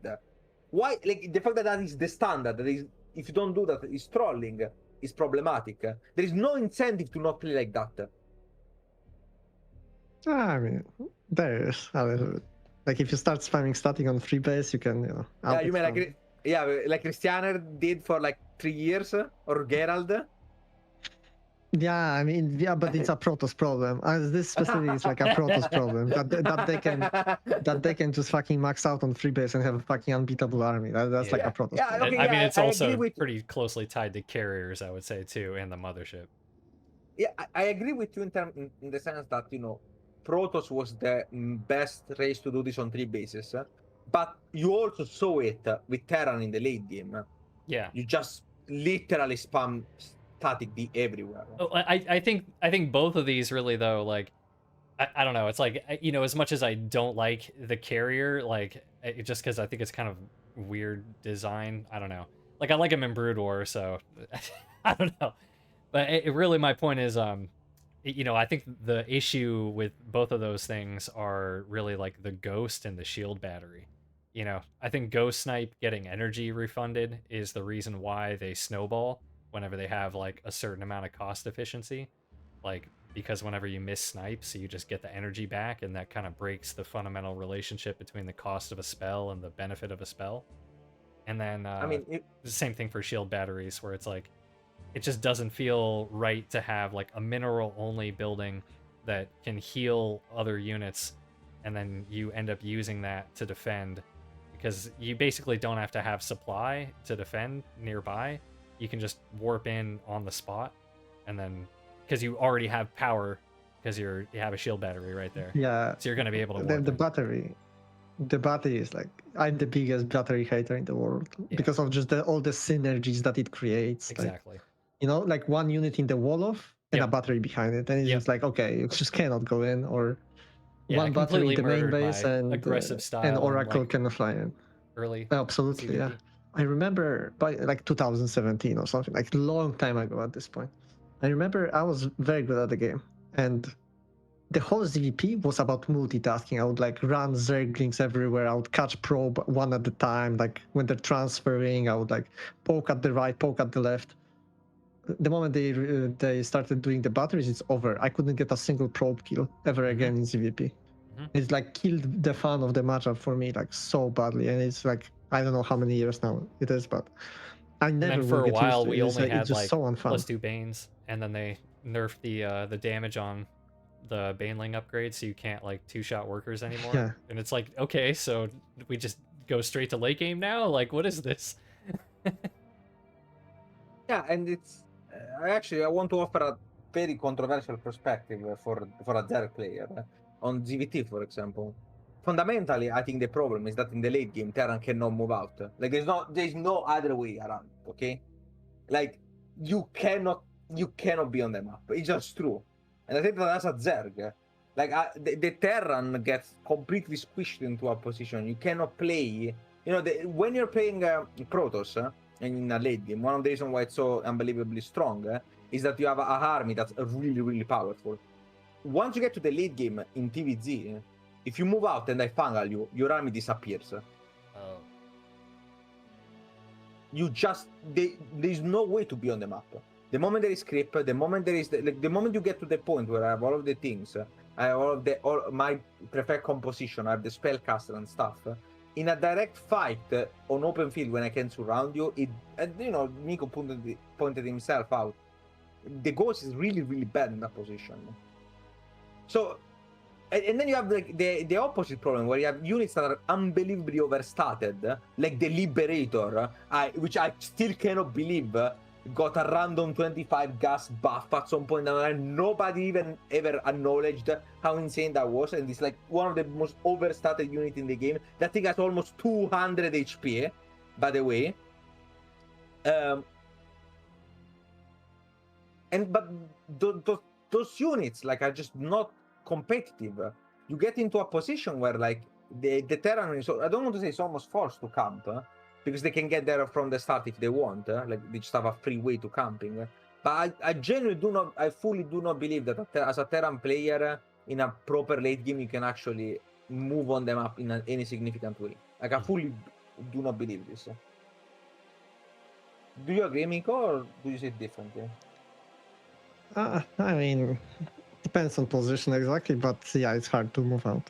But it's not even like I think they could move out at some point, you know, when they're like 180 supply of army and they just mine with mules. I'm pretty sure they can move out and be competitive, but it just never is the optimal play, right? Like it's just not a play. Like paint me a scenario where it's good for Terran to move out. Like it's just not happening, you know? Like why would they move out if they can just sit on planetaries? Like the first time it's good for them to move out, or it's not really good. Like the moment the map is fully mined out, that's like when I guess it's time to consider, like I guess if we want to win the game, we have to move out, you know? In theoretical point of view, like from theory, like that's the only point where you should finally move out and try to win the game. But before that, you just sit on planetaries. Like there's never a reason to go. Yeah, but like for example, one of the things that makes Pro ZVP late game so annoying is the fact that the Protoss, the whole game, including and especially late game, can just send Rambis non-stop. You can send a Prism, the Mothership recall in your main. Like, like for the entire game, when playing against Protoss, at any given point, you can have like ridiculously strong Rambis out of nowhere. So yeah. I think that's like the complete opposite end of the spectrum. Surely somewhere along the line. But this is exactly what I think should be a thing in like from design standpoint. Like I hate recall, you know. I think that's broke. I think Protoss late game is broken, you know. Like that's another thing. But from a design standpoint, there should be a reason for a race to attack. There should be a reason. For Terran, there's no reason to go out. You know, for Protoss, there's a reason because if you get the mothership out around the map, you can get a very good trade with that, you know? You recall the army, you kill a base, and you recall back. So there's a reason for them, like mathematically, it just makes sense to do this play because it's worth it. For Terran, there's no reason to do that. Because if you go out on the map, you will probably get a bad trade. Or even, let's say, you could go out on the map and get even trade. Why would you get an even trade if you can sit at home and get a good trade? Right? That just doesn't make sense. Yeah, I think those are all great points. So I think like there should be something like maybe nukes should be so overpowered that this is, you know, the late game for the Terran. And on the other side, there should be something for Zerg. Like, okay, maybe we should be able to break the planetary camp. Maybe Broodlords should be so like super strong versus buildings. They should have like, I don't know, like bonus damage versus buildings like a Tempest. So we can actually make Broodlords and completely smash a Terran defense. Completely smash it. Like so it's not worth them to just sit there and wait. But on that metric, like that reminds me. Another like, do you want to like, you know, are you like a crazy change inclined internet Blizzard? Make upgrades go to +5. I'm not even trolling. I'm not even trolling. Yeah, but you want to go for like why? Like if you want to, do you want to go crazy? Go crazy. Like there are so many avenues of the games that we take for granted that are not economical aspects. Because upgrades, as I said before, are one of the reasons, since buildings don't get upgrades, are one of the reasons why buildings become weaker and weaker as the game goes on. Or if you have like a crazy like anti-building upgrade for the Broodlord, that disincentivized a Terran player from just camping. Oh, I like that idea. Like the Tempest anti-ground attack. Yeah. Like there is a significant amount of things that you can do. Like if you want to go crazy. Don't listen to people being like conservative. Go crazy. But you have to be willing to back out when it's not good. Like you have to have a vision. Say, okay, I want to do this. We throw a bunch of stuff, and then when we see, okay, people like it. It's actually not as broken as people thought. It kind of works out. This, it's unfun. It's oppressive. It unifies the meta around itself, and it's just fundamentally not great. okay, maybe we bring it. Like, you have to be willing to say, okay, I'm wrong. I was wrong. This change did not pan out as intended. When I buffed the spine and I was thinking of the proxy hatch that Lorimbo does, instead I get like a million spines in the late game, and it's boring. So maybe Lorimbo was wrong about it. That's stuff like that. You have to be willing to say, I was wrong. The change that I envisioned did not happen the way I wanted. It is not worth it. Alternatively, you just go super safe, which is, boring, and it's kind of like what the Balanced Council was doing, but at least you don't risk killing the game, like, or at least killing the game in a way like this last patch did, in my opinion. Yeah, Balanced Council patches might have been a little underwhelming, but I don't think that any of them were anywhere near as controversial as this patch is. So we've been kind of chatting for quite a while here. I don't know how much time you guys have, but I do kind of have one more question that I would really like to get to, if you guys are willing to entertain one more question. Yeah, fine by me. All right. So I'm gonna selfishly ask if you guys want to do some balance whining here. Because we have a lot of people freaking out about Zerg right now, because we're getting some pretty good results, RSL in particular, spoilers, oh my god. But, people are freaking out about RSL playoffs, and yeah, they were pretty stacked with Zergs, but I just can't help but be like, do we all have amnesia? Because this is only the second time Zerg has even reached the finals in RSL, and the previous 5 seasons were all won by Protoss. So it feels a little weird to me that people are freaking out so much about Zerg being strong right now. I don't know if you guys feel similarly or not. I mean, I already whined a bit, but I just have to say specific about the balance. Like the Larva change, it's not even that insane currently. It actually is not even that insane. Yeah, I agree. Especially with 300, 175. So just think just think about it. Like the openings, we're never Larva starved. Never. We were never Larva starved. On the previous patch, we were never Larva starved. That's the thing. So now we just float more Larva. And even if we were Larva starved, we have always tools to spend our money. We can just get our third base faster. We can get additional one more queen. So this additional queen Larva count really only kicks in the mid game if we're free to drone up. So it's very specific condition for this to happen. We have to be able to get free base. Nothing has to be happening. We have to not be harassed, and then we have a little bit more Larva. We can accelerate our drone production. So in some cases, yeah, of course, it's very good for Zerg, but I think the result really doesn't reflect the current balance.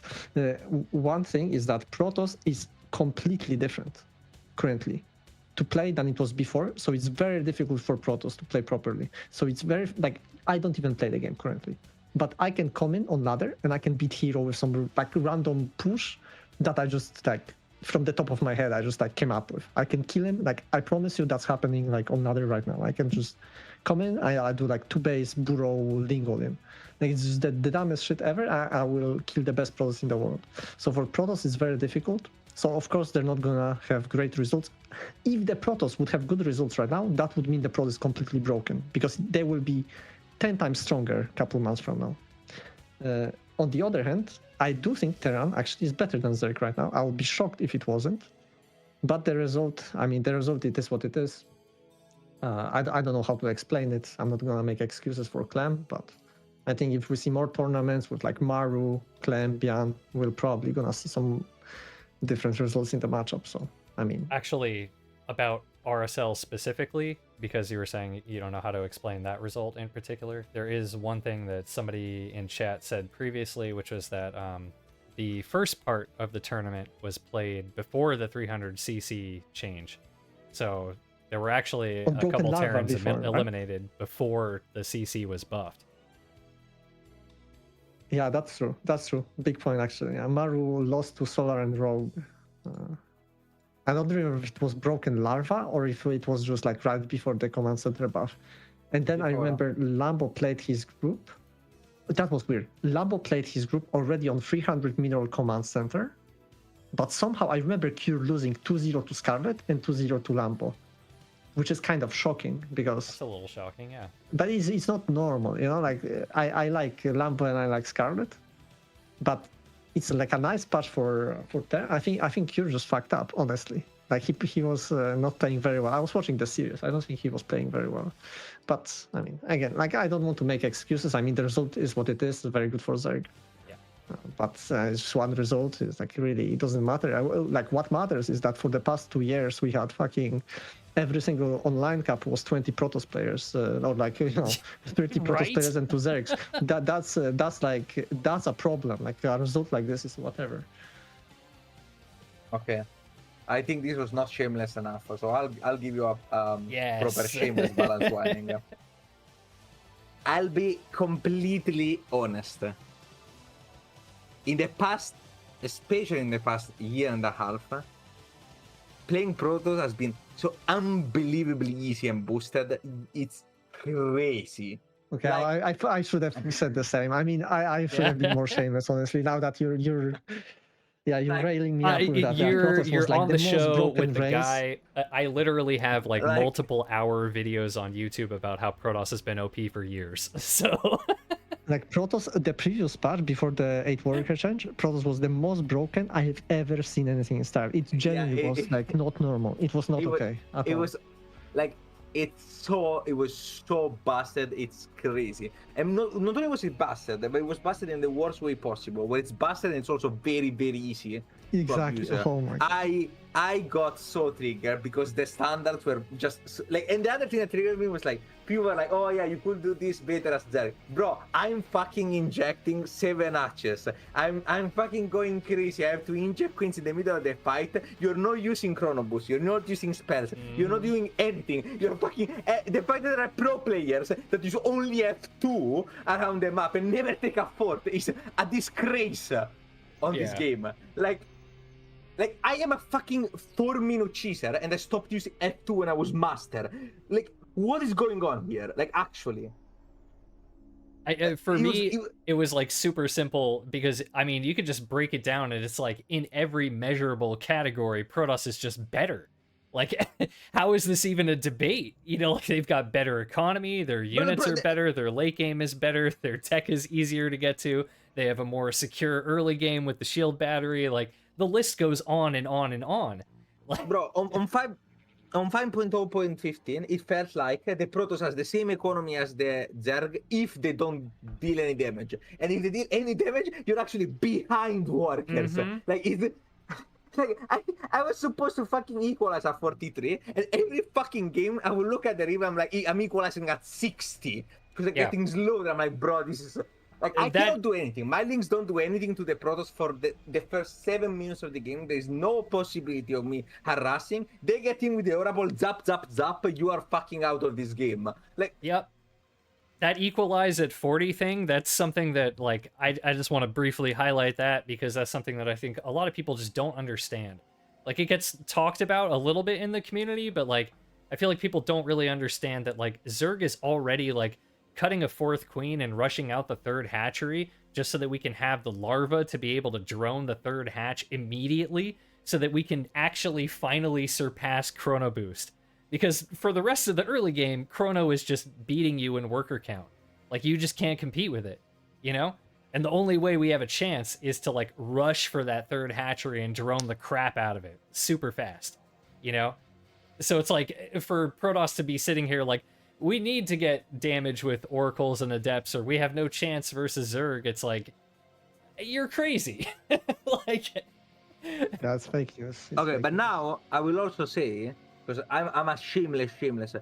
Fuck Terran players, and more importantly, fuck Banshees. Like, holy fucking shit, it is insane to me that 3cc Helion Banshee is like you are fucking trolling me, bro. Like, if I want to be greedy, I have to cut so many corners. 6 Helions get in, I get fucking one-shotted. Oh, I go Helion Banshee every game. I get damage on the map. I'm safe from every single all-in known to mankind while having 3cc. And this is good. This is fair, actually. I'm like, it's so fucking bullshit. It's insane. I actually have genuine take. I have genuine take to this. Like I understand Serral can make this happen, but I remember like he can make a free hat opening versus Terran work. It was like Maskelion, but I remember watching him in like EWC when he got 5-0 by Clem, and like 2 or 3 of those games he lost like a Hellion run by, and that was the day where I realized like Serral is like god. Like he plays so good. If he cannot stop this, nobody can stop this. And I had this revelation. From that moment, I just started playing 2-base versus Terran. It was the best thing that ever happened to me. Like I completely solved ZVT with 2-base, and like Banshees, Hellions were never a problem to me. And now they made the 300 mineral command center. I cannot play 2-base anymore. They killed me. It's over. It's time to retire, man. If they don't revert this part, it's over. Same. Yeah, I feel you. I fucking hate Banshee. What a fucking dog shit designed unit. It shuts down everything. It's insane. It's one answer to. It's one solution to every problem. Like. This is crazy. Like I actually really love hearing this because this is super fascinating for me. Because like I have been complaining about 3cc Hellion Banshee for years. And highly related to the other stuff we were talking about earlier with like aggressive options for Zerg. Because for me, I used to see the 3cc, 111 opener, and I was like, perfect. I can Ling drop you. This is great. I loved it. It's like, because you're just telling me like, hey, I'm investing super hard in economy and tech. I'm not going to have a lot of army early on. If you can find a way to get Lings in my base, I'm dead. And I'm like, that's perfect. So I think that's really the main problem with that. Like, the Banshee itself, I think, is kind of a fascinating unit. Like, I think it's funny that you're complaining about the Banshee, because I think the Banshee is, like, kind of perfectly designed. Like, it's glass cannon. It's really good when you actually get some momentum with it early on. Like, you can just die to it if you don't respect the threat of a Banshee. But it's also super easy to defend, and it's, like, not super committed from the Terran. So you're going to see Banshees fairly often, but they kind of rarely actually end the game. You know what I mean? But there's always the threat that they could end the game. And I think that makes the Banshee actually an interesting unit. I think the only problem is just that we don't have a way to punish the 3cc 111 opener. And they're just like equal on economy with us. And they just get a free pass into the late game. I don't like that. Well, it's just... Okay, once you have a Banshee, and this is similar to the Oracle. Once you have a Banshee, you just have something that can contest the map by itself, defend every push by itself. So, in my mind, if this is such an insane safety measure, like a one-size-fits-all solution to every defensive measure, it shouldn't be the standard macro option. It's either you're playing defensive and you get the broken defensive option, or you're making workers. Like that is a genius point. Yes. I mean, it's same as on Oracle. It's exactly same as Oracle. Yeah, it's the same. Because Zerg just doesn't have anti-air. That's the main problem. Yeah. Like we barely defend at home with queens, and we cannot move queens offensively. So Banshee and Oracle are just like overtuned units in the matchup. I mean, it's just like it's like the design is wrong or something. Like you have a flying, invincible unit that like has insane DPS and you cannot touch it. So there's something wrong in my eyes with the design. It's like extremely frustrating, but I don't know. Yeah, it's a little bit weird. In the past, we had the queen walks, queen drops, and we used that, and we would kill the Banshee players. We would kill the Oracle like spammers. But these days, kind of hard. Yeah, it just does everything. Like, it forces me to make spores. So it attacks, it defends, it controls the map, it does everything. Like, there is not a job that the Banshee and the Oracles don't do. Like, it does everything. It does everything. Like, one unit should not be able to both force your opponents to make expensive spores. I just thought of something. Themselves. Imagine if the Cyclone was like this. Imagine if Terran would make one Cyclone and like send it across the map, kill like 4 to 6 workers, and then go home and defend their third with it and have no other units. Yeah, imagine if the Cyclone was the one-size-fits-all solution to every Zerg opening that's aggressive. That would never be the case. You could never defend every fucking cheese with one unit. No, I'm not gonna go too hard on the Cyclones. I've already shamelessly balanced Whine. I like your point about I don't know, it's like it feels weird that there's like a it's their default like harassment unit, but it also defends the all-in. You know, like that's kind of interesting. I never really thought about that before. Maybe that is like, because we always talk about, you know, these units have a lot of utility, and you know there's arguments about whether that's too much. So if you think it's too much, maybe that's the area where they shouldn't also have that utility. Like personally, I like. I'm a guy that likes that you can play like one thing all the time. You know, I kind of like this, but I think it's too much. Like because you know it would be stupid if you had to gamble. It would be stupid if it was rock paper scissors. So for example, I agree.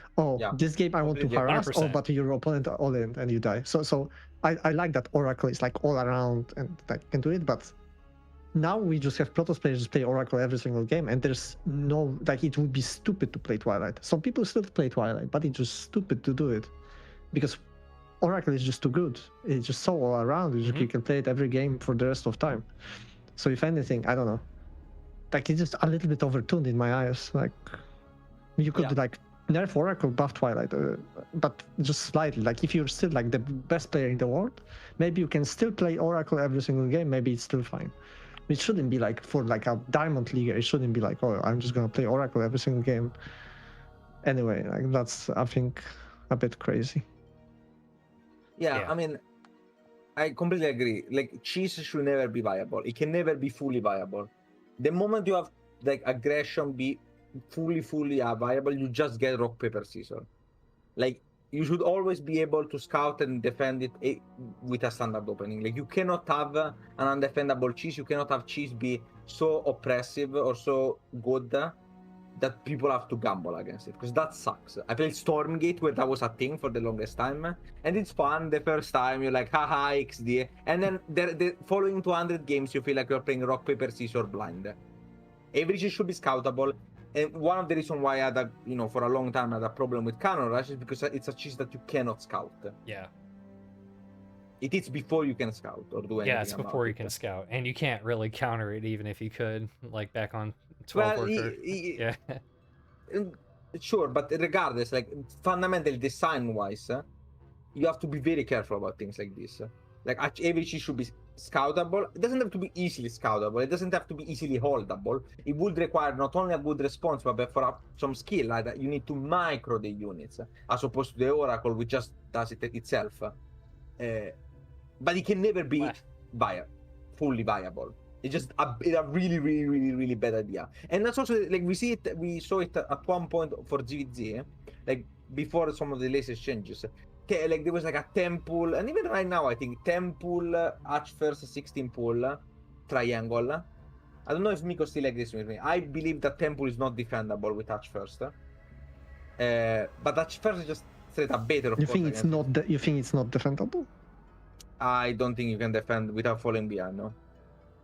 Well, I haven't practiced enough. Maybe the meta developed. But when I was playing at home Story Cup, I thought you could. Yeah, defend, no.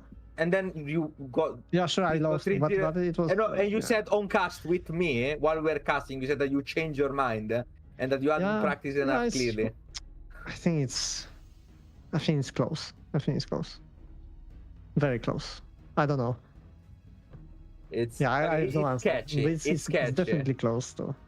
Yeah, I think Temple versus Hutch first. It's pretty good. But I think maybe it's defendable. Okay, but...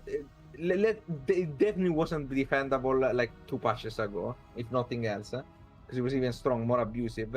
Right, because it's weaker now. Because it's weaker now because you have less larva. Yeah, exactly. So now I think it's maybe defendable. So in that position, like there's no, like you as a ZVZ player, you're just fully gambling. Every single game starts with a gamble. If I get the gamble right, I either win the game on the spot or get an advantage. There's no skill involved. Not terrible design. Yeah. It's like I just choose. Do I feel like losing to Temple today or not? I mean, like, I love. I gotta make a bad joke here because you're talking about how coin flippy it is, and I literally flip a coin before my ladder games to decide if I macro or cheese. So I'm loving ZVZ right now, needless to say. Yeah, I don't like it being coin flippy. I think it's dumb. I think it's important to be at least like confident, in what you want to do. Like if you all in ZVZ, you all in. If you want to macro, you macro, but you don't like you don't play macro and then you scout something. Oh, I'm gonna all in now. I think that's stupid. I think you should just blindly decide. I think that's the way to go in ZVZ, and you're gonna have a lot of success these days. Just flip it, man. Flip the coin. Yeah, man. Let's go with the way of the coin. That's what I've been doing. Yeah, but I definitely like enjoyed that I can just hatch first every single game, because that is like when people say this is strategy, I can't, man. I don't understand them. Like when they say, oh, you need to open sometimes pull first, sometimes hatch first, sometimes just hatch. Like, yes. That's the strategy, dude. Like you just to be unpredictable. Yeah. I'm such like zero decision making. Like holy shit. I'm such a good rock paper scissors player. You have no clue. Nobody can guess my next move. Yeah. Sometimes I go rock, sometimes I go scissors, but you need to be able to play paper sometimes. It's highly skill-based. In tournaments you have to, but like I don't like it. I mean, if you can just hatch first and actually have good decision making in game, like that's strategy to me. Like actually knowing reactions and so on, not like flipping the coin before the game. Yeah. I don't find that. But it's the same with 4-player maps. I don't find it particularly like good for the strategy. Like I think it's the opposite. Like it's just stupid. Because you have to, like 4-player map, you have to decide, okay, I'm gonna 12 pull. If it's cross spawn, I win. If it's close spawn, I lose. Okay, nice strategy. Yeah, I weirdly I like the 4-player maps, except for what you just talked about. Like when it runs into coin flippy situations where you're like, I don't know where they are, or like you're up against a random player and you don't know what race they are or where they spawned, and you're like, what do I open with? I have no idea. Like that feels so dumb.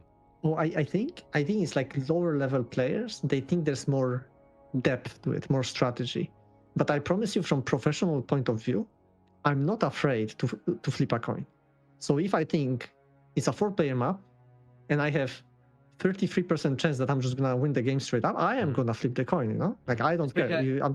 I'm just gonna 12 pull. I'm gonna like 12 pull spine rush, and I will even not scout. I will go straight to the left base and hope the opponent is there. Especially against like I don't even care.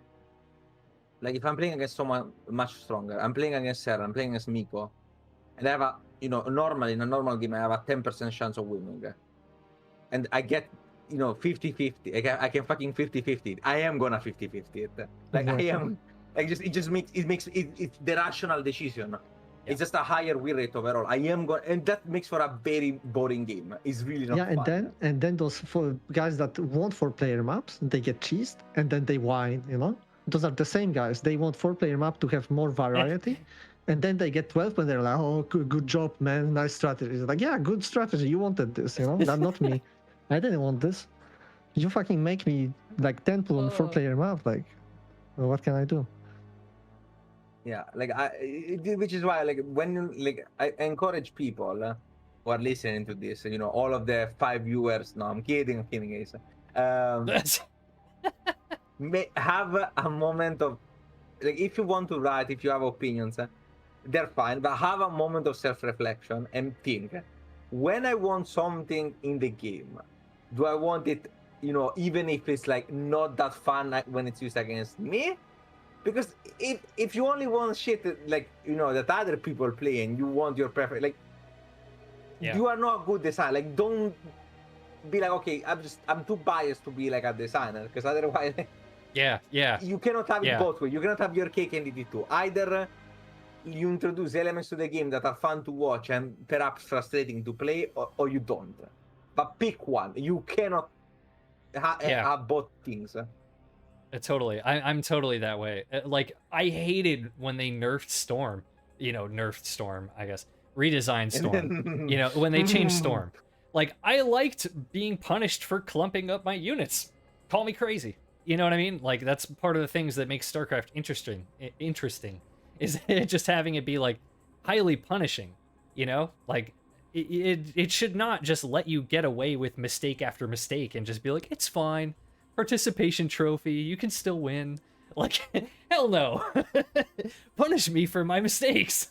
Like, The game should be like that. Or like cyclones is another good example, I think. You know, there's been a number of different cyclones, right? The only cyclone that I did not enjoy was the A-move cyclone. I enjoyed all the other iterations of the cyclone, especially the current one, because I like that micro battle like interplay between, you know, like trying to, you know, dancing on the edge of creep and trying to catch the cyclones and things like that. Like, that's interesting to me, you know?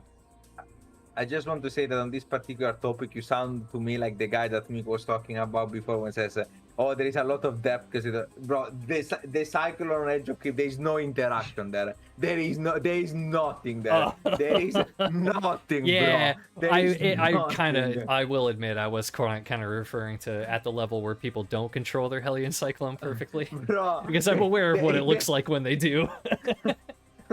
No, I'm not saying anything about the A-move cyclones, Rocco. I'm just saying, like, they don't lose the cyclone. You don't have an interaction there, okay?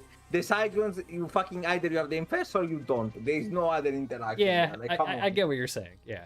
But when you get a little bit lower in the MMR, then Terrans make mistakes and then it can actually be fun. I'll even accept the questionable storm take, but the cyclone, bro, that shit is scope. That's scope, bro. Like, that's blasphemy. No. Yeah, sure. Fair enough. All right, well, I think we've been chatting for, 2 hours now. I think we could probably wrap it up, unless you guys have anything that you really want to get to before we close the show here. No. Thanks for having me. Fun. Of course. Thanks for being on the show. Thank you for the invite. Sorry, what was that? Thank you for the invite. It was fun. Yeah, thanks so much for being on. I mean, this is probably the hypest episode we've done so far, and I would be overjoyed if you guys are ever interested in coming on the show again in the future. Be super cool. But yeah, I think that's going to be all for today. If for anybody watching here and in the future, thank you all for watching. If you feel like we left anything out or you want to leave something in the comments, feel free. If there's anybody you want us to talk to in the future, bring on the show, let me know. And we'll catch you all next time.